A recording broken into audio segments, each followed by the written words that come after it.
अहिल्यानगर राष्ट्रीय महामार्ग क्रमांक 61 वरील गौर शिवारात नोवेल्टी बियर बार समोर बुधवारी तालुका 8 जुलै रोजी दुपारी झालेल्या भीषण अपघातात भरधाव आयशरनं दुचाकीला समोरासमोर जोरदार धडक दिल्यानं दुचाकीस्वाराचा जागीच मृत्यू झाला। या घटनेमुळे परिसरात हळहळ व्यक्त होत असून चुडावा पोलीस ठाण्यात अपघाताची नोंद करण्यात आली आहे। मृत व्यक्तीचे नाव शेख सत्तार शेख जुल्फेकर, वय वर्ष 51, राहणार मेहमूमा मस्जिद जवळ आनंदनगर परभणी असं आहे।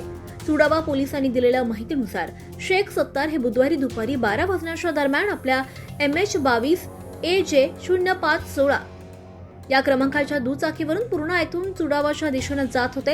दरम्यान गौर शिवारातील नोवेल्टी बियर बार समोरून भरधाव वेगाने येणाऱ्या MH26 CH 9197 या क्रमांकाच्या आयशर वाहनानं त्यांच्या दुचाकीला जोरदार धडक दिली। या भीषण धडकेत शेख सत्तार यांच्या डोक्यासह शरीरावर सुद्धा गंभीर दुखापत झाली।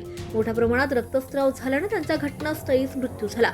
अपघाताची माहिती मिळताच सहाय्यक पोलीस निरीक्षक सुशांत किणगे, फौजदार परमेश्वर चव्हाण तसेच पोलीस कर्मचारी महादेव आगळे, विलास मेटके आणि गौतम ससाणे यांनी तातडीनं घटनास्थळी धाव घेतली।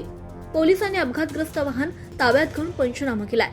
त्यानंतर मृताची ओळख पटवून नातेवाईकांना माहिती सुद्धा देण्यात आली आहे। मृतदेह उत्तरीय तपासणीसाठी पूर्णा येथील ग्रामीण रुग्णालयात पाठवण्यात आलाय। या प्रकरणाचा पुढील तपास सहाय्यक पोलीस निरीक्षक सुशांत किणगे यांच्या मार्गदर्शनाखाली सुरू आहे।